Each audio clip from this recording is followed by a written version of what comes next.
புது புது அர்த்தங்கள் நிகழ்ச்சியில் உங்களை சந்திப்பதில் மகிழ்ச்சி. இன்றைய நிகழ்ச்சியில் கலந்து கொள்வதற்காக பாரதிய ஜனதா கட்சியைச் சேர்ந்த தமிழிசை சவுந்தரராஜன் அவர்களும் காங்கிரஸ் கட்சியைச் சேர்ந்த ஜோதிமணி அவர்களும் நமது அரங்கத்திற்கு வந்திருக்கிறார்கள். உங்கள் இருவருக்கும் வணக்கம் மற்றும் புத்தாண்டு வாழ்த்துக்கள். வணக்கம், அனைவருக்கும் புத்தாண்டு வாழ்த்துக்கள்.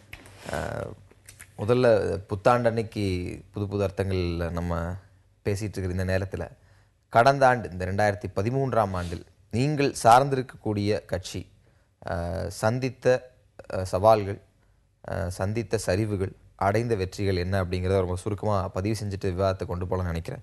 பாரதிய ஜனதா கட்சிக்கு இந்த 2013ஆம் ஆண்டு தமிழகத்திலும் தேசிய அளவிலும் எப்படி இருந்தது? எங்களுக்கு மிகப்பெரிய வெற்றியை கொடுத்த ஒரு ஆண்டாகவே நாங்கள் இதை பார்க்கிறோம். குறிப்பாக 4 மாநிலத்தில் எங்கள் கட்சி பெற்ற வெற்றி, தமிழகத்தை பொறுத்த மட்டில் இதுவரைக்கும் இல்லாத அளவிற்கு திருச்சியில் மாநாடு கூடி அதில் எங்களது பிரதம வேட்பாளரான நரேந்திர மோடி அவர்கள் வந்து லட்சக்கணக்கான தொண்டர்களை ஒரு தமிழகத்தில் ஒரு திருப்பு முனையாக அமைந்தது என்பது மட்டுமல்ல, பிரதம வேட்பாளராக நரேந்திர மோடி அவர்கள் அறிவிக்கப்பட்டது. அதே போல கட்சி பலம் பொருந்திய கட்சியாக மாறி வரும் ஒரு சூழ்நிலை ஏற்பட்டது. இதெல்லாம் எங்களுக்கு ஒரு சாதகமான சூழ்நிலையாகத்தான் பார்க்கிறேன். சென்ற ஆண்டை பொறுத்த மட்டில் ஒரே ஒரு சறுக்கல் நான் நினைப்பது என்றால், ஒன்று கர்நாடக தேர்தல், இன்னொன்று ஆம் ஆத்மி கட்சியை நாங்கள் 28 இடங்கள் அவர்கள் பெற்றாலும் நாங்கள் 32 இடங்கள் பெற்றிருந்தாலும் ஆட்சி அமைக்க முடியாதது. ஆனால் அது கூட வருங்காலத்தில் எங்களுக்கு வெற்றியைத்தான் தரும் என்று நினைக்கிறேன். ஆக 2013 வெற்றியின் ஆரம்பமாகவும் 2014 பாராளுமன்றத்தில் எங்களுக்கு வெற்றியை கொடுக்கும் என்ற ஒரு உறுதியான ஆண்டாகவும் நான் பார்க்கிறேன். காங்கிரஸ் கட்சிக்கு சரிவுகள், சவால்கள், வெற்றிகள், இது மூன்றையும் உள்ளடக்கி 2013 என்ன மாதிரியான அனுபவங்களை கொடுத்தது?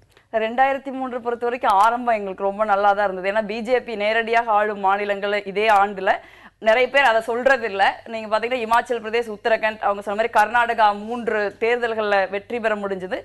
அதாவது தென்பகுதியில காலூன்றிய பாரதிய ஜனதா கட்சி வைப் அவுட் பண்ண முடிஞ்சது. அவங்க வந்து எதிர்கட்சி அந்தஸ்து கூட அங்கே இழந்துட்டாங்க. அது வந்து ஒரு மிகப்பெரிய வெற்றி காங்கிரஸுக்கு. இந்த 3 தேர்தல் ஒரு போராட்டம்ங்கிறது நாங்க பிஜேபியோட நடத்தின போராட்டம் தான். பாராளுமன்றத்தையே நடத்த விடாம ஏழை விவசாயிகளுடைய நிலங்களுக்கு விலை கிடைக்காம போறது, நில பாதுகாப்பு சட்டத்தை, உணவு பாதுகாப்பு சட்டத்தை, லோக்பால், இந்த மாதிரி ஏராளமான பிரச்சனைகள் அவங்க பாராளுமன்றத்துல வந்து பொறுப்பற்ற எதிர்க்கட்சியா இருந்த ஒரு காரணத்தினால தொடர்ந்து முடக்கிக்கிட்டே இருந்தாங்க. ஆனா விவசாயிகள், குழந்தைகள், பெண்கள் இவர்களுக்கான திட்டங்களை கொண்டு மிகப்பெரிய போராட்டங்களை நடத்தி தான் நாங்க அந்த சட்டங்களை கொண்டு வர வேண்டியது. அது ஒண்ணு. சரிவுங்கிறது வந்து இப்ப நடந்த 5 மாநில தேர்தல்கள்ல 3 மாநிலங்களில் ஏற்பட்ட சரிவு வந்து காங்கிரஸ் கட்சிக்கு ஏற்பட்ட ஒரு பின்னடைவு. ஆனா 2004லயும் இதே பின்னடைவு காங்கிரஸ் கட்சிக்கு இருந்தது. இதே மாதிரி நடந்த தேர்தல்கள் 3 தேர்தல்களை காங்கிரஸ் கட்சி இழந்தது. சோ அந்த சரிவு வந்து ஒரு பாடமா ஏத்துக்கிட்டு காங்கிரஸ் கட்சி வந்து 2014க்கான பிரிப்பரேஷன் ரொம்ப தீவிரமா இருக்கு. சோ ஒரு கட்சியை வந்து ஒரு மிகப்பெரிய சீரமைப்புக்குள்ள ஏற்படுத்த ராகுல் காந்தி அவர்களுக்கு கிடைத்த வாய்ப்பா தான் நாங்க இதை பார்க்கிறோம். ஒரு இழப்புல ஒரு ஆப்பர்ச்சுனிட்டி இருக்குன்னு நான் நினைக்கிறேன். ரொம்ப வெளிப்படையாவே ஒரு சுய விமர்சனத்தை இருவர் வச்சிருக்கீங்க. நம்ம இன்றைய நாளின் வேறு பல புதிய செய்திகளை பத்தி பார்க்கலாம். அதை வழங்க பூர்ணிமா காத்திருக்கிறார். பூர்ணிமா, நீ உங்களிடம். நன்றி செம்மல். இன்றைய புதிய செய்திகளை பார்க்கலாம். நாடு முழுவதும் புத்தாண்டு தினம் உற்சாகமாக கொண்டாடப்பட்டது. கிறிஸ்தவ தேவாலயங்களில் சிறப்பு பிரார்த்தனைகளும் நடத்தப்பட்டன.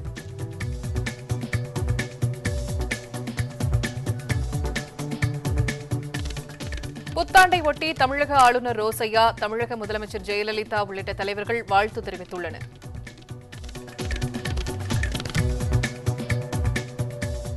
டெல்லியில் புதிய சட்டப்பேரவையின் முதல் கூட்டத்தொடர் இன்று தொடங்குகிறது. நாளை நம்பிக்கை வாக்கெடுப்பை கோருகிறார் முதலமைச்சர் கெஜ்ரிவால். நிலம் கையகப்படுத்தும் சட்டம் நாடு முழுவதும் இன்று முதல் அமலுக்கு வருகிறது. 2 ஆண்டுகளுக்குள் உரிய இழப்பீடு கிடைக்கும் என நம்பிக்கை.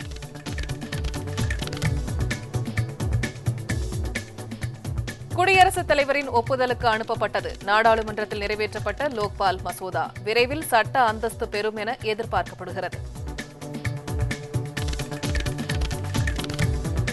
தமிழக மீனவர்கள் பிரச்சினையில் பிரதமர் உறுதியளித்தும் பயனில்லை என கருணாநிதி குற்றம் சாட்டியுள்ளார். திமுக சார்பில் விரைவில் போராட்டம் நடத்தப்படும் என்றும் அறிவிப்பு.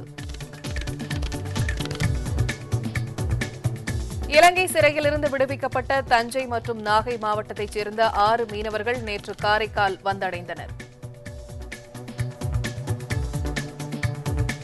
வங்கக்கடலின் தென்கிழக்கே குறைந்த காற்றழுத்த தாழ்வு நிலை உருவாகி இருப்பதால் காவிரி டெல்டா பகுதிகளில் ஜனவரி 3 முதல் மழை பெய்ய வாய்ப்புள்ளதாக சென்னை வானிலை மையம் தகவல். NLC ஒப்பந்த தொழிலாளர்கள் பணி நிரந்தரம் தொடர்பாக புதுச்சேரியில் நடைபெற்ற முத்தரப்பு பேச்சுவார்த்தையில் முடிவு எட்டப்படவில்லை. அடுத்த கட்ட பேச்சுவார்த்தை ஜனவரி 21, 22 ஆகிய தேதிகளில் நடைபெறுகிறது. சென்னை ஓபன் டென்னிஸ் போட்டியில் முன்னணி வீரர் சோம்தேவ் தேவ்வர்மனை வீழ்த்தி தமிழக வீரர் ராம்குமார் ராமநாதன் 2வது சுற்றுக்கு முன்னேறியுள்ளார். இரட்டையர் பிரிவில் போபண்ணா ஜோடி நடப்பு சாம்பியனை வீழ்த்தியுள்ளது. நியூசிலாந்துக்கு எதிரான ஒருநாள் மற்றும் டெஸ்ட் கிரிக்கெட் தொடர்களில் பங்கேற்கும் இந்திய அணி வீரர்கள் அறிவிக்கப்பட்டுள்ளனர். யுவராஜ் சிங்கிற்கு வாய்ப்பு மறுக்கப்பட்டுள்ளது.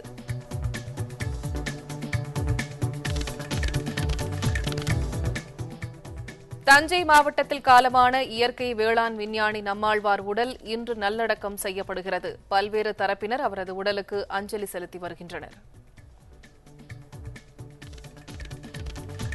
புது புது அர்த்தங்களில் விவாதம் ஒரு சிறிய இடைவேளைக்கு பின்னர் தொடரும். இணைந்திருங்கள் புதிய தலைமுறையுடன்.